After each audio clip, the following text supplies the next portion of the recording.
Funding for Off 90 is provided in part by the Minnesota Arts and Cultural Heritage Fund and the citizens of Minnesota. Cruising your way on this episode of Off 90. We meet a writer from Mankato. We stop in St. Charles to meet an artisan who works with wood. We meet a wildlife artist in Albert Lea. And we explore a community garage sale that extends for 100 miles along the southeast border. It's all just ahead, Off 90.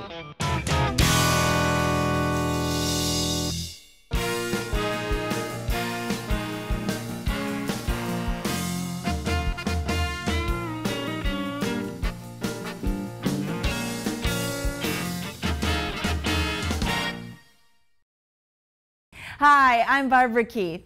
Thanks for joining me on this episode of Off 90. Nicole Helget is a multi-genre author from southern Minnesota, where she also works as a teacher, editor, and story consultant. She's also a mother of 6. We caught up with Nicole to ask her about how she's able to keep up with everything and where her writing career is headed.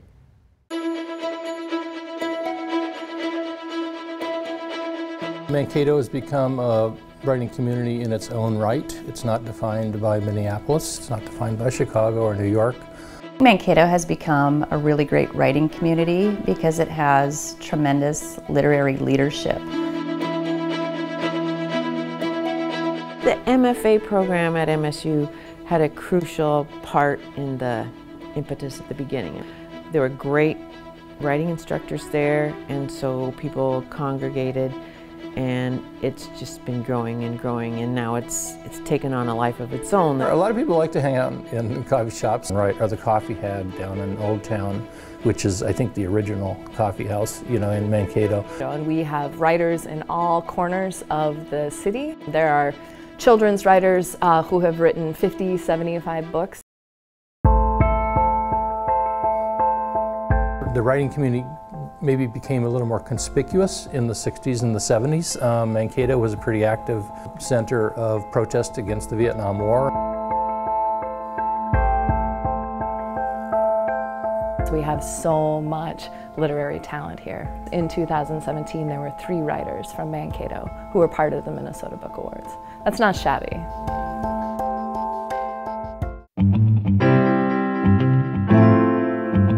When I think of Nicole Helget, I think of courage, stamina, backbone, prairie. I think of a really hard worker. I think of this amazingly, beautifully successful, articulate, smart human being, of whom I'm a little jealous.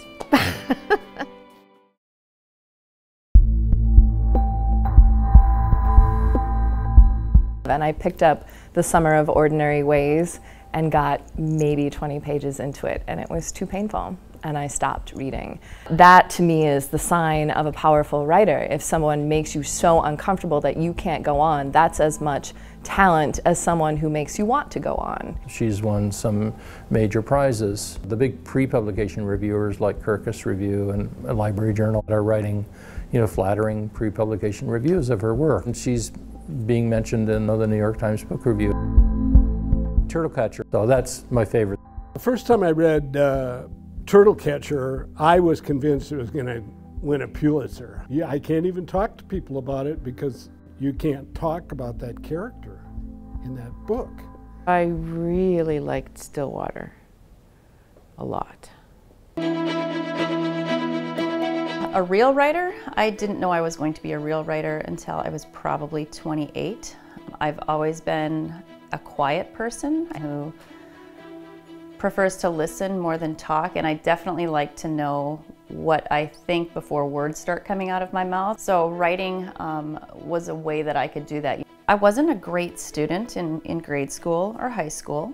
I got okay grades, but I wasn't a great writer. And then in college, I took a composition course, and I remember getting an A in that class. And that's because for my research paper, I chose to write about something I was totally passionate about. I was Nicole's technical writing teacher, way back when Nicole was an undergrad. And she was the most attentive student in the class, and she was obviously driven and obviously smart, and that was probably the mid-90s. I won a contest at MSU, and I guess that was a moment where I sat back and thought, okay, you know, maybe I can submit some stories somewhere and get something published. When I got to Mankato in the MFA program, there just happened to be this nonfiction workshop that I really got like the most intense edits that I've ever seen on a page. Like, it was incredible. Everybody was truly, truly invested in making great writers out of everybody else.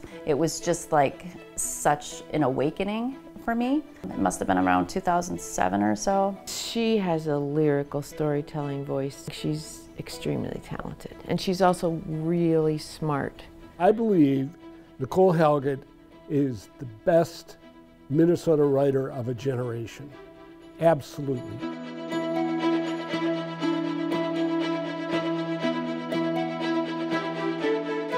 And so when that award comes, that's when all of the rest of those books start jumping. It's like, I just want to say to people, you haven't read that? Are you kidding me? She writes about the southern Minnesota that she's connected with.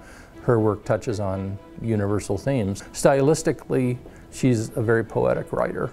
There's a main sort of solid sort of story, but you're also experiencing a real masterful dealing with the language when you read her work. My writing style, I feel like a lot of it is just from listening to my dad growing up. My dad isn't a writer, but he's a wonderful storyteller. And the two things that I enjoy writing the most is in my description of setting, and then musicality or lyricism in my sentences. I like to read tree guidebooks and mushroom guidebooks, and I spend a lot of time outside. So I'm constantly like getting fresh ideas about how to talk about nature. Mankato, it's a place where good writers come together, and because we're willing to nurture each other, everybody's growing. It's a struggle, you get those rejection letters, and it's really helpful that these folks understand. Something we sometimes talk about in the literary community is being a good literary citizen. If we don't read each other's books, if we don't talk about each other's books and market each other's books, who do you think is going to? I wouldn't be a writer without the influence of a writing group. My best advice for writers, in 5 words or fewer, would be know your material and sing. Is that 5? I wanted to put an "it" at the end of it, but I guess that would have been cheating.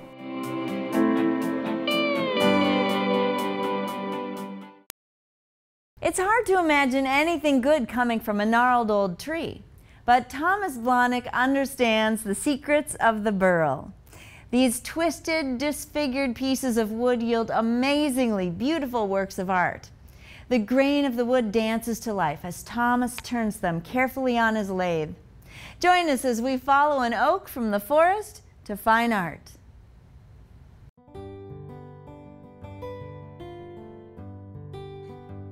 Neighbors in the area heard about the fact that Hardee's was coming in, and figuring they were going to take down the trees, contacted Spruce Up Austin and wanted to know what we could do. A beautiful lot with old oak trees that are probably 150 to 200, even older, years old. So that's kind of how the project began, trying to save these trees.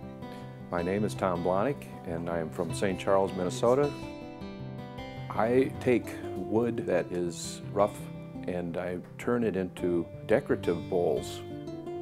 Gretchen Ramlow was the first one to actually contact me looking for somebody that could possibly turn some bowls and just as memory of the trees that stood. A burl is a distress in a tree, and all tree species can acquire it. It's basically the tree trying to heal itself. And for the outer, it looks pretty nasty when you look at it from the outside, but the grain patterns in it are probably one of the most beautiful that a tree can produce. It was probably about 3 weeks later. It was one of those terribly rainy days, and Tim Helleman, I believe his name was, who was a contractor for the project, called me and said, could you meet me on the lot and show me what we need to save from the trees? So I said, sure. So I, you know, rubber boots and umbrellas, and we were tromping around out there, and I kind of showed him what we needed to save, because Tom Blahnik had told me what we needed to save, and he said, it's a go then, we'll do what we can. The wood from this project is oak, and there's a couple sizable burls that will make some interesting bowls.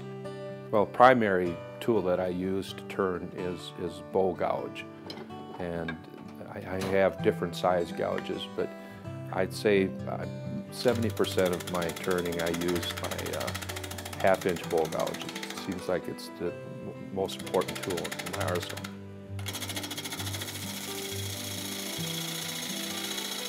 I will core out probably about 5 or 6 bowls out of the burl. So the next step is I would finish the first bowl, and I would get that to the wall thickness that I want. And I try to go with the thinnest wall that I can, where the bowl will still keep its integrity. I think the idea of profile is something that evolves as you work in the art. You take a step back when you're turning, and you're looking at the form and how it evolves. And I think it gets to the point where you just feel this is right. Well, then it's a process of drying after you've shaped the wood, and wood will move. It definitely will move when it dries. And it's what we call checking and cracking when it moves.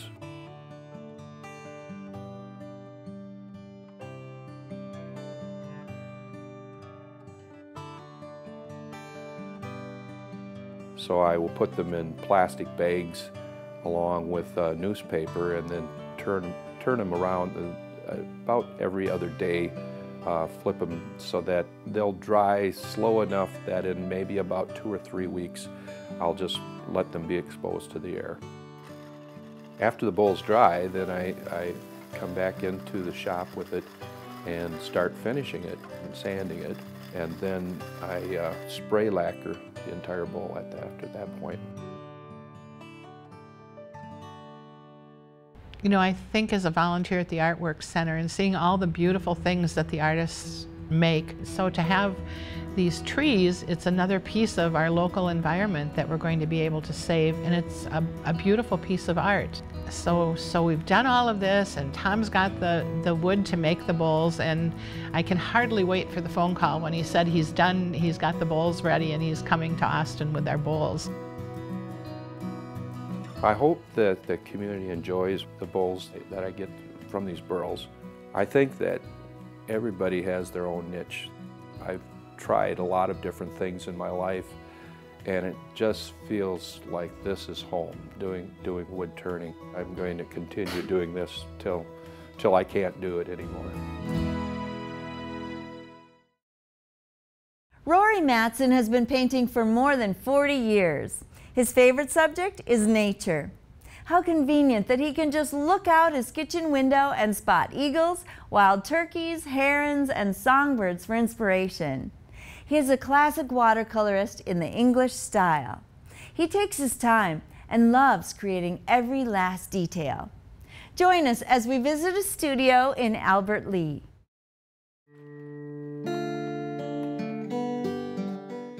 The subjects I like most would be nature, just nature in general. Years ago, I was considered a wildlife artist, but I was always kind of a strange child in that, because what I did was more nature art than wildlife art. I'm Rory Mattson, and live here in Albert Lea, and I've been painting for, well, maybe 40, 50 years. My subjects are the birds, the butterflies, the barns, the farm machinery, the landscape of the Midwest. what I see somehow turns into a picture.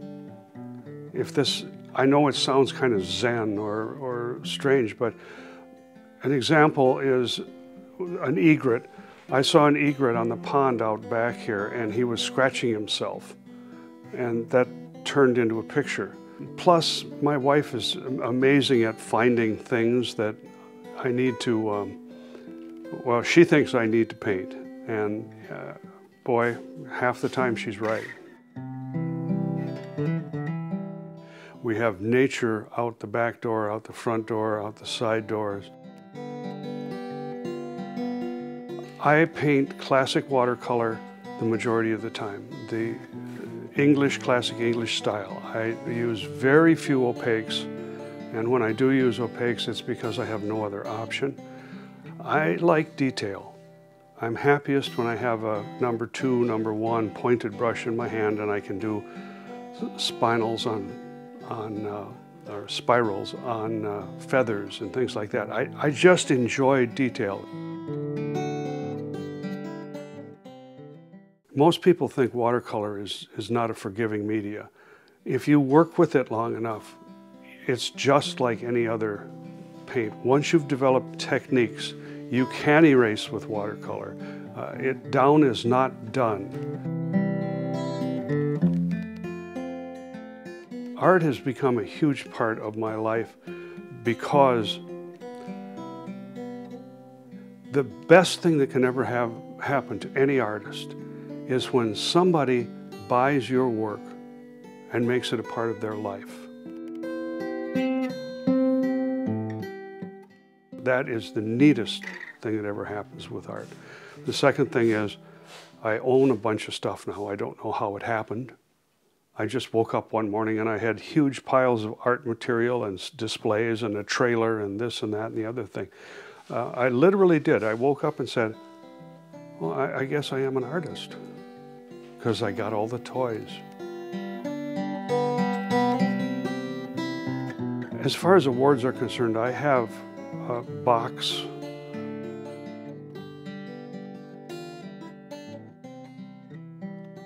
Most meaningful probably, let's see, I've got an award at the Heritage in the Twin Cities for Best New Artist. I've got an award in the Kansas City National, the big national show. Anytime they give you an award, it's just a little pat on the back. I don't even care monetarily because I usually sell enough work that I make a buck here and there. But it is nice to be recognized. I have a picture in my mind when I begin, and it's already painted in my head. For me, art is a very individual thing. I think it's important. I think it's important because it talks to people's souls. I don't believe anybody buys art because they need it. They buy art because they love it or they want it. I'm never totally satisfied with any painting I do. And I learned a long time ago that I never finish a painting, I stop. I'm so addicted to detail that I'll start adding detail where it's not needed. What is neat to me is when I stop at the right place.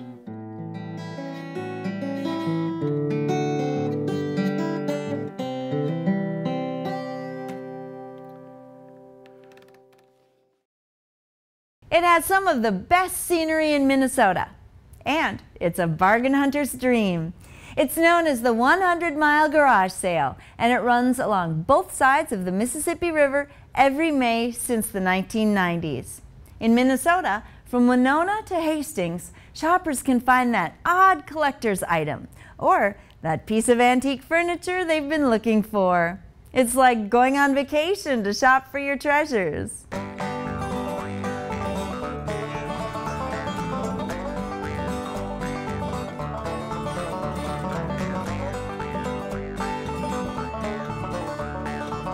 We started out with one of the prettiest spots in the whole world that people want to come to anyway. One of our tourist ideas is the 100-mile garage sale. We are the largest garage sale in the world. All right, where are we gonna go? Hey. It's both sides of the river. Starts up north with Hastings and Prescott are our northernmost cities down to Winona. Here we are in Lake City. Lake City is right smack dab in the middle of Lake Pepin. All right, and how many garage sales are on the tour this year? Literally thousands. Garage sale! Hey, I wonder if this trucker's gonna honk at me. He did! Yay! I wonder what's the difference between a garage sale and a yard sale? And for that matter, what's a rummage sale?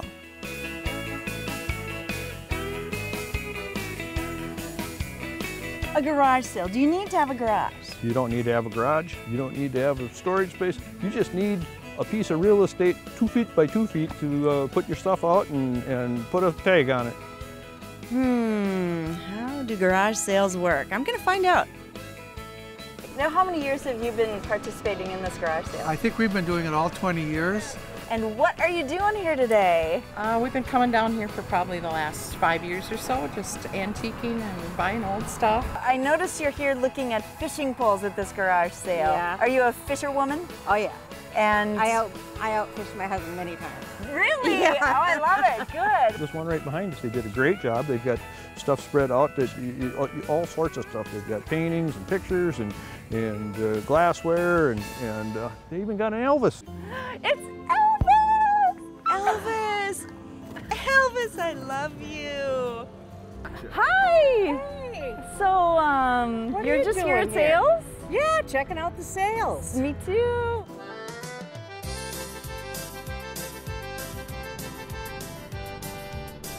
This street, High Street, is infamous for garage sales. So people come down and go up and down this street.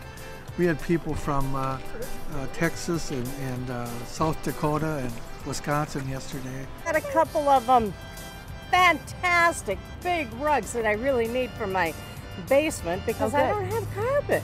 And my babies play down there. I know, so. your grandbaby. Yeah, my baby sews Nice. good. And my hubby got a wonderful torque wrench to redo his big tractor. He's Good. Did you get some good deals?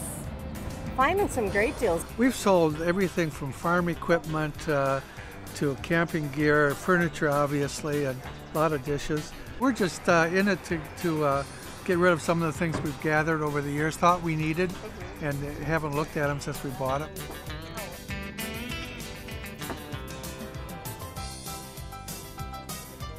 There's no official sign up.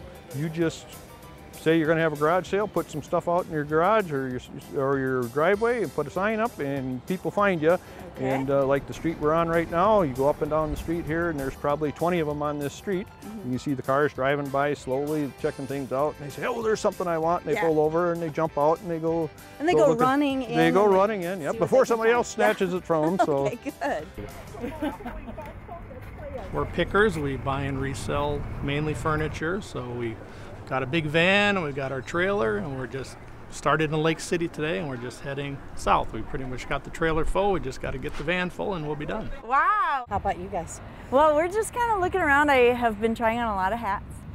Now this is Indiana Jones.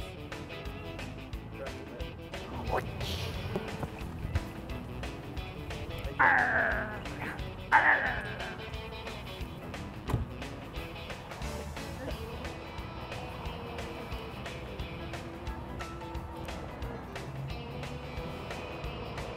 I'm looking for some white daisies or a Roomba vacuum cleaner. Have you seen that here? Not at this one. All right, thanks.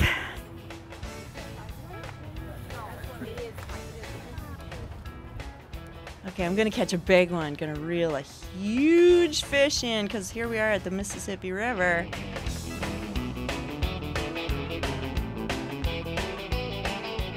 People have been really good about, I mean, like, $15. I'm like, will you take 10? Yeah. So it's good. Nice. I love to try to see if I can make that work. A little haggling. A little bit. It's good. That's what makes it fun. And I understand you've already unloaded one full truck and trailer's worth, and now you're back for more. We unloaded the truck into the trailer, Okay. so we still have room. Okay, good.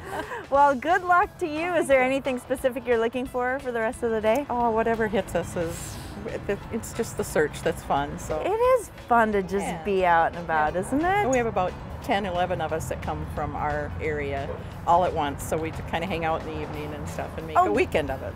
Fishing poles, other stuff, good stuff. What do you look for in a fishing pole? I look for how it's lightweight, and if it pops back on you like that. Okay. Well, what'd you find that's the best thing you found today? We like kind of vintage dressers and kind of retro looking furniture. That seems to be pretty good to resell, so happy about that. Today is a gorgeous day. What happens if it's raining? Well, if it was raining, the 100-mile garage sale goes on, rain or shine, or even snow. You know, a couple of years ago we had a blizzard with 18 inches of snow that weekend. That'd be $5. Okay, thanks. Oh, you know what I'd like to be when I grow up? A clerk at a garage sale.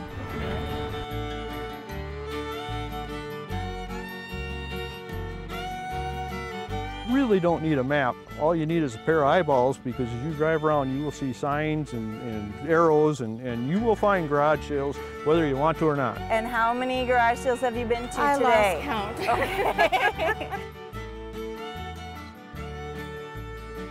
And you love garage sales. Do you ever go to any? That's where we got most of this stuff.